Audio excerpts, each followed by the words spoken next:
Hello बच्चों, sky learning में आपका फिर से स्वागत है। आज हम करेंगे ऑल्टरनेटिंग करंट का फॉर्मूला शॉर्ट।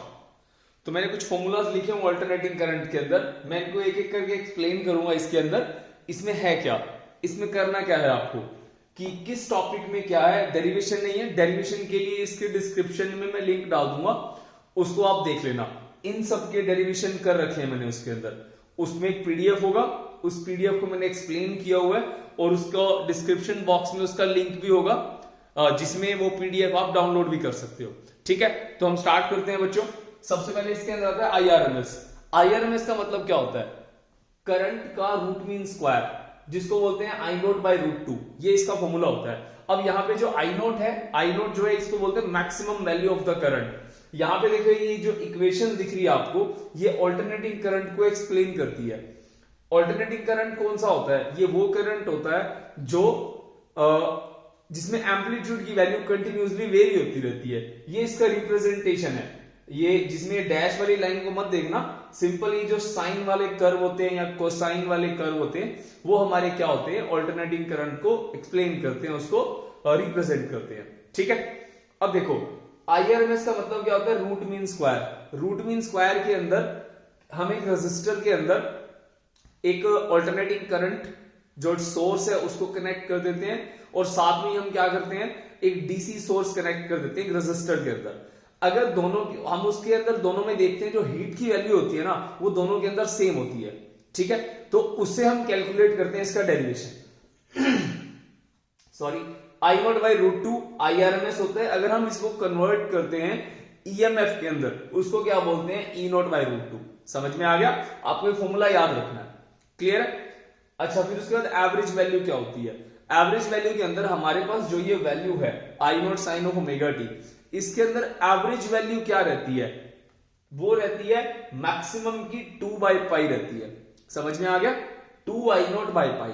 सिमिलरली हम इसको कन्वर्ट कर सकते हैं ईएमएफ के अंदर, वो कितनी होगी? 2 ई नॉट बाई पाई। क्लियर है?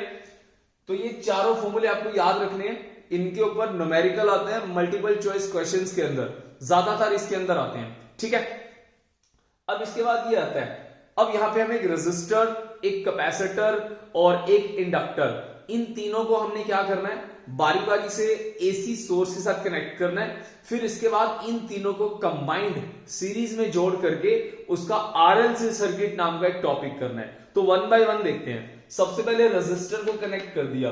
रेजिस्टर को जब हमने कनेक्ट किया, इसमें चेक क्या करना होता है कि जो करंट होता है वो ईएमएफ के साथ क्या एंगल बनाता है। हमें इसमें बेसिकली एंगल ही चेक करना होता है। तो जब हम इसको सॉल्व करते हैं, तो इसके सॉल्व में जैसे देखो ये ईएमएफ का वो है इक्वेशन, तो ईएमएफ के इक्वेशन को हमने मैच करना होता है करंट के इक्वेशन के साथ। करंट का इक्वेशन ये आता है, सॉल्व करने के बाद ऐसा आता है। इसका डेरिवेशन एक्सप्लेन किया हुआ मैंने, तो वो आता है I nought sine of omega t. अब इन दोनों के अंदर हम देखते हैं कि यहां पे कोई भी एंगल में डिफरेंस नहीं है, तो फेज डिफरेंस ईएमएफ में और करंट में कोई नहीं है। तो आप यहां ये कह सकते हो कि फेज डिफरेंस की वैल्यू 0 डिग्री होती है। समझ में आ गया? इसके बाद इसके अंदर क्या करना होता है? एक डायग्राम बनाना होता है, जिसको हम बोलते हैं फेजर डायग्राम।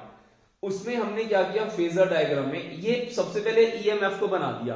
अब ईएमएफ का एंगल मान लो 30 डिग्री है, मैं यहां पे एंगल लिख देता हूं। इस एंगल को ओमेगा टी बोलते हैं। ये ओमेगा टी यहां पे है, ओमेगा टी। ठीक है, जो एंगल होगा हम यहां बना देंगे। अब हमें इक्वेशन के हिसाब से सॉल्व करना है, तो ये ओमेगा टी हो गया। अब अगली चीज क्या है इसके अंदर?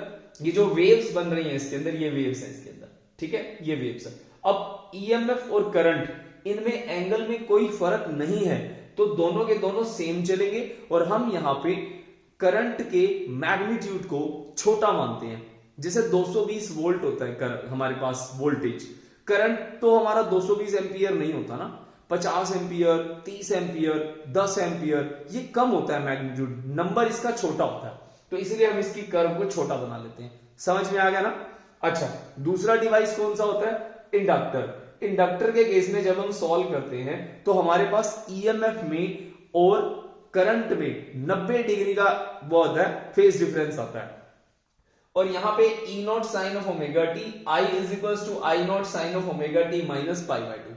ठीक है, अब यहां पे ये जो देख रहे हो ओमेगा टी, तो यहां पे करंट पीछे है, ठीक है, करंट पीछे है मतलब वोल्टेज लीड कर रहा है, ये चीज याद रखना, वोल्टेज लीड कर रहा है। यहां मैं लिख देता हूं ईएमएफ जो है वो लीड कर रहा है, कितने एंगल से, 90 डिग्री के एंगल से, यहां पे ये एंगल मेंशन है। तो इसमें क्या होगा, वोल्टेज हमारे पास देखो ये तो कितना है यहाँ पे ओमेगा टी हो गया, और ये वाला एंगल कितना हो गया हमारे यहां से 90 डिग्री हो गया।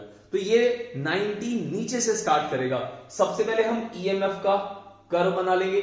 ईएमएफ का कर्व सब में सेम होगा, आप यहां पे दोनों डायग्राम में देख सकते हो, इसमें भी ये सॉलिड वाला कर्व, इसमें भी ये सॉलिड वाला कर्व। जो डैश डैश वाला है वो करंट को रिप्रेजेंट कर रहा है, तो ये करंट को रिप्रेजेंट देखो नीचे से है तो ये नीचे से आ रहा है ऊपर की तरफ। समझ में आ गया, इसको अच्छे से समझ लो, इसको याद रखना है, इसका डेरिवेशन आपको प्रैक्टिस करनी है, बार बार उसको कर करके देखना है। आगे चलते हैं, अब चलते हैं अगले डिवाइस के ऊपर, कैपेसिटर के ऊपर। कैपेसिटर के अंदर क्या है, हमने कैपेसिटर के साथ एसी सोर्स लगा दिया। इसमें क्या देखा, इसमें I = I0 sin of omega t plus π/2 आया। जब इसको सॉल्व करते हैं तो उसमें फेज डिफरेंस कितना आता है, 90 डिग्री आता है। यहां भी फेज डिफरेंस कितना आया, 90 डिग्री आया, ये याद रखना है आपको, ठीक है। 90 और रेजिस्टेंस में कितना है, 0 डिग्री। ओके, अब इसमें ये बना लो, अब इसमें ईएमएफ का तो सेम ही रहेगा, ये यहां से तो सेम ही है, ओमेगा टी सब में ये वाला सॉलिड कर्व, तीनों में आपने पीछे दोनों में देखा सेम है, थर्ड में भी यही आएगा। अब बात आती है करंट की। करंट यहाँ पे 90, ये वाला 90 एंगल हो गया, 90 आगे से चल रहा है तो हम ये 0 90 फिर नीचे क्या हो जाता है हमारा -90, तो यहाँ पे +90 है तो अब +90 से स्टार्ट कर रहे हैं, पीछे वाले में -90 था तो ये -90 से स्टार्ट कर रहा था यहाँ पे, ये वाला। क्लियर हुआ, समझ में आ रहा है। आगे देखो इसको, अब यहां पे हम इसको ड्रॉ कर देंगे, ठीक है। आपको ये रिजल्ट याद रखने हैं, ये वाले रिजल्ट्स, ये रिजल्ट बहुत इंपॉर्टेंट है, इसको आपको अच्छे से समझना है, इसको पढ़ना है, इसको बार बार लिख के देखना है। बच्चों को ये चैप्टर बहुत मुश्किल लगता है, काफी सारे बच्चे ये चैप्टर छोड़ के जाते हैं, इसको बिल्कुल भी नहीं छोड़ना है, इसको एक एक फॉर्मूले को अच्छे से समझना है। न्यूमेरिकल इसके ऊपर आसानी से आ जाते हैं, अटेम्प्ट हो जाते हैं, मुश्किल नहीं होते। PYQ का वीडियो डालूंगा इसके अंदर, उसको जरूर देख लेना, ठीक है। आगे देखो, RLC सर्किट, अब तीनों को कंबाइन कर लिया। कंबाइन करने के बाद क्या होगा, कंबाइन करने के बाद हमने यहां पे एक डायग्राम बना लिया। यहां पे देखो, इसको डायग्राम को बनाने के बाद आपको समझना पड़ेगा। यहां पे देखो E0 sin of omega T है, ठीक है, इसके अंदर E0 sin of omega T है, बट इन दोनों के बीच में देखो जो करंट होता है उनमें क्या हो रहा है, चेंज आ रहा है। यहां पे देखो वोल्टेज लीड कर रहा है, यहां पे करंट आगे जा रहा है, मतलब करंट लीड कर रहा है। आप ऐसे कह सकते हो वोल्टेज लैग्स बिहाइंड, ठीक है। यहां पे कैपेसिटर में क्या होता है, ईएमएफ लैग्स, पीछे रह रहा है 90 डिग्री से, तो करंट आगे भाग गया। समझ में आ गया, इसको याद रखना।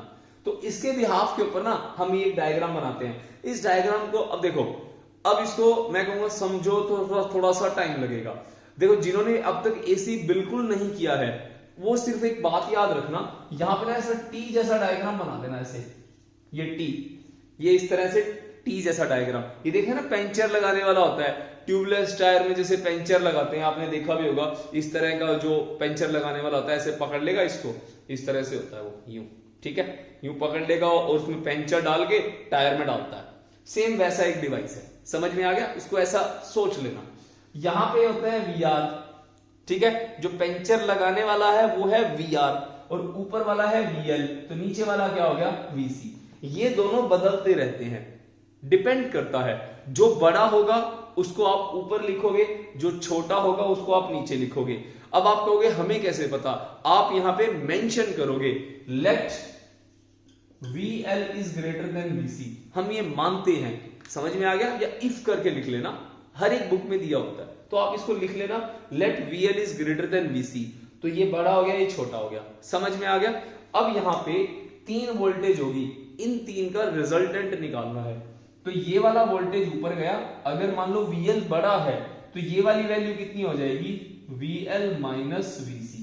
समझ में आ गया। यहां पे पाइथागोरस लगाते हैं, जिसमें इसका स्क्वायर और इसका स्क्वायर। पाइथागोरस समझ गए ना, ये 90 डिग्री हो गया, ठीक है। तो उसको जब आप सॉल्व करोगे आपको एक आंसर मिलेगा और वो आंसर है ये वाला Z। Z क्या होता है, जब तीनों डिवाइस कनेक्ट होते हैं तो तीनों का कॉम्बिनेशन रेजिस्टेंस बनता है, उसको हम क्या बोलते हैं, impedance. Z stands for impedance, ठीक है। ओके, ये इसका फॉर्मूला बन गया, R का स्क्वायर XL माइनस XC का स्क्वायर। बहुत ज्यादा इंपॉर्टेंट, बहुत इंपॉर्टेंट RLC सर्किट, बहुत ज्यादा इंपॉर्टेंट। कुछ नहीं करना, डायग्राम बनाना है, उसके बाद ये वाला डायग्राम बनाना है, फिर पाइथागोरस लगाना है, खेल खत्म, ठीक है। उसके बाद रेजोनेंस। रेजोनेंस क्या होता है, ये एक कंडीशन होती है जिसके अंदर हम लोग एम्पलीट्यूड की वैल्यू को मैक्सिमम कर सकते हैं। एग्जांपल देता हूं, देखो हम लोग मान लो, अब जैसे हम लोग मान लो फोन पे बात करते हैं, तो फोन पे बात करते टाइम क्या रहता है, कई बार सिग्नल क्लियर नहीं आता और कई बार सिग्नल बिल्कुल क्लियर आता है। जब सिग्नल बिल्कुल क्लियर होता है इसका मतलब क्वालिटी बहुत ज्यादा है। वो क्वालिटी ज्यादा का मतलब क्या है, करंट की वैल्यू ज्यादा है, रेजिस्टेंस की वैल्यू कम है। रेजिस्टेंस कम, एम्पलीट्यूड ज्यादा। समझ में आ गया। ये देखो Z की वैल्यू रेजिस्टेंस होता है, तो रेजिस्टेंस आपका कम कब हो सकता है, जब आपका XL और XC क्या होता है, इक्वल होता है। उस सिचुएशन में Z की वैल्यू R के बराबर आ जाएगी, ये 0 हो जाएगा, और Z की वैल्यू R मतलब मिनिमम, तो यहां पे एम्पलीट्यूड की वैल्यू क्या हो जाएगी, मैक्सिमम। समझ में आ गया, क्लियर है। इसको नोट कर लो अच्छे से एक एक चीज को। अब स्टार्ट करेंगे हम अगला, इसका स्क्रीनशॉट ले लो और इसको कॉपी में नोट करते रहना।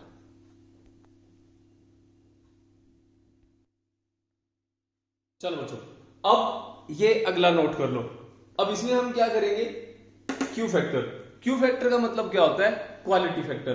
क्वालिटी फैक्टर क्या होता है, किसी भी, अभी 2 मिनट पहले हमने डिस्कस किया कि रेजोनेंस नाम की चीज होती है जिसमें सिग्नल की क्वालिटी बहुत अच्छी होती है। सेम इसके अंदर वो क्वालिटी यही होती है। ये क्या होता है, जब हम लोग कोई रेडियो चलाते हैं, जैसे रेडियो हम चलाएंगे, उस सिचुएशन में हम उसके नोब को पकड़ के ना घुमाते हैं। आजकल तो क्या है, हम लोग बटन दबाते हैं, अपने आप ट्यून्ड होता रहता है, ऑटो ट्यून्ड है। तो वो ऑटो ट्यून्ड जो हो रहा है वो भी कोई मशीन कर रही है। अब वो कर क्या रही है, वो इस क्वालिटी को अचीव करने की कोशिश कर रही है ताकि आप अच्छे से अच्छा बेहतर गाना सुन सको, अच्छे सिग्नल पे सुन सको। समझ में आ गया। ओके, क्वालिटी फैक्टर क्या होता है, वोल्टेज अक्रॉस इंडक्टर और capacitor divide by voltage across resistor. या तो आप इसको इससे भाग कर लो या इसको इससे भाग कर लो। जब आप इसको सॉल्व करोगे, और ये होगा कब, क्वालिटी कब मिलती है, जब XL की वैल्यू XC के इक्वल हो जाती है। Always remember, XL is equals to XC, you will achieve the maximum quality in the signal. Clear. Average power across RLC circuit, इस एक टॉपिक का डेरिवेशन इतना इंपॉर्टेंट है, ये कई बार डायरेक्ट एग्जाम में पूछा जाता है, इसका डेरिवेशन। ठीक है, इसका डेरिवेशन मैंने इसमें वन शॉट था इसका, जो नॉर्मली चैप्टर का वन शॉट है पीडीएफ में, मैंने उसमें एक्सप्लेन किया हुआ है, बट आपको इसका फॉर्मूला याद रखना है। ठीक है, वहां से इसका डेरिवेशन पढ़ लेना, और ये इसका फॉर्मूला है जो कि न्यूमेरिकल में हेल्प करेगा आपकी।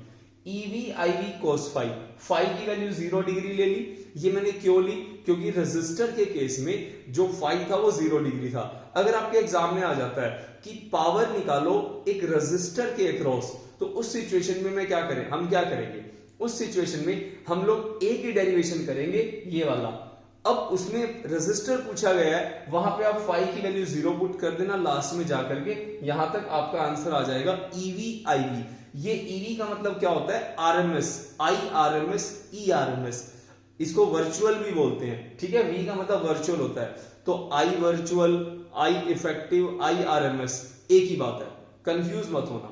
ठीक है, तो अगर मान लो बात होती है कैपेसिटर की या इंडक्टर की, इस सिचुएशन में अगर आपको बोला जाए इनकी पावर कितनी होती है, they do not consume power to maintain the current, तो उसको हम वोल्टलेस करंट भी बोलते हैं। तो कहने का मतलब है, अगर हम इनके फेज डिफरेंस को पावर में पुट करते हैं तो हमारा आंसर क्या आएगा, 0। देख लो, cos 90 क्या होता है, 0 होता है। तो ये हो गया हमारा कैपेसिटर और इंडक्टर के लिए पावर कंज्यूम जो होता है वो नहीं होता। समझ में आ गया। आगे चलते हैं।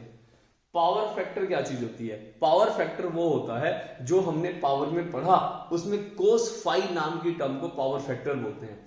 तो पावर फैक्टर किसके बराबर होता है, R/Z के बराबर होता है, या ये इसका एक फॉर्मूला होता है। फॉर्मूला मतलब मैं आपको इसका डेफिनेशन बताता हूं। It is the ratio of true power divide by apparent power. P का मतलब ट्रू पावर और अपेरेंट पावर कौन सी, आरएमएस वाली। ये भी तो पावर होती है ना, EI 10th में पढ़ा था ना, P is equals to VI। ये क्या है, EI। E क्या है यहाँ पे, EMF। V भी लिख सकते हो, ठीक है, एक ही बात है। cos फाई की वैल्यू P बाय दिस, ठीक है। इसको R बाय Z क्यों लिखा मैंने, वो यहां इस ट्राइंगल में देख सकते हो। इसको बोलते हैं इंपीडेंस ट्राइंगल। अभी 2 मिनट पहले मैंने आपको कराया था RLC सर्किट, उसमें क्या था, VL, ऊपर VL, ये वाला E, यहां पे क्या था VR, नीचे क्या था VC। उसी से बना है। Z हो गया E की जगह, और नीचे क्या हो गया, R हो गया, और ये क्या हो गया XL माइनस XC। किसकी जगह आया, VL माइनस VC की जगह। इसको क्या बोलते हैं, इंपीडेंस ट्रायंगल। मतलब क्या है ये है आपका रेजिस्टेंस ट्रायंगल। तो इसके अंदर हम लोग tan फाई निकालते हैं। इस एंगल को कैसे कैलकुलेट करते हैं, tan phi XL minus XC divide by R। समझ में आ गया। अब यहां से अगर मैं cos फाई निकालू तो बेस बाय क्या होगा, हाइपोटेनस होगा, R बाय Z होगा, वो मैंने यहां लिखा है। तो कहने का मतलब है जो आपका यहाँ पे cos फाई है वो किसकी वजह से आया, वो आया आपका इंपीडेंस ट्रायंगल की वजह से, R बाय Z। क्लियर हो गया। इसके ऊपर कई बार क्वेश्चन आ जाता है कि R बाय Z मैक्सिमम कब होगा, ये वाली वैल्यू कब होगी, ये वाली वैल्यू जो पावर फैक्टर है ये मैक्सिमम कब हो सकता है। आप इधर देखो, ये कोस है, कोस मैक्सिमम कब होता है, ट्रिग्नोमेट्री पढ़ी है ना, ठीक है। जो मेडिकल वाले हैं उन्होंने ट्रिग्नोमेट्री में इतना तो सीखा ही है कि कोस फाई मैक्सिमम कब होता है, जब कोस 0 डिग्री होता है। समझ में आ गया। मतलब कोस 0 क्या होता है, 1 होता है। क्लियर। तो कोस फाई की वैल्यू R बाय Z, तो इसको इक्वल टू 1 लिखोगे, 1 लिखोगे तो यहां से एंगल कितना आएगा, 90 डिग्री। समझ में आ गया। हमें तो इसको 1 लिखना है ना। कोस फाई की वैल्यू क्या होती है, 1 होती है। मैक्सिमम हमारे cos फाई 1 होता है ना, तो 0 पे 1 होता है। क्लियर है। तो फाई की वैल्यू कितनी हो जाएगी, यहाँ पे 1 की वैल्यू 0। क्लियर है।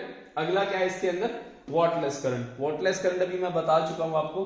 P की वैल्यू EV/IV cos फाई, तो फाई की value π/2 for the inductor and capacitor. इनको पावर कंजप्शन की जरूरत नहीं होती करंट को मेंटेन करने के लिए, इसीलिए इसको वॉटलेस करंट बोलते हैं। ये इसका फॉर्मूला हो गया, ये मैंने यहाँ पे इसको एक्सप्लेन कर दिया।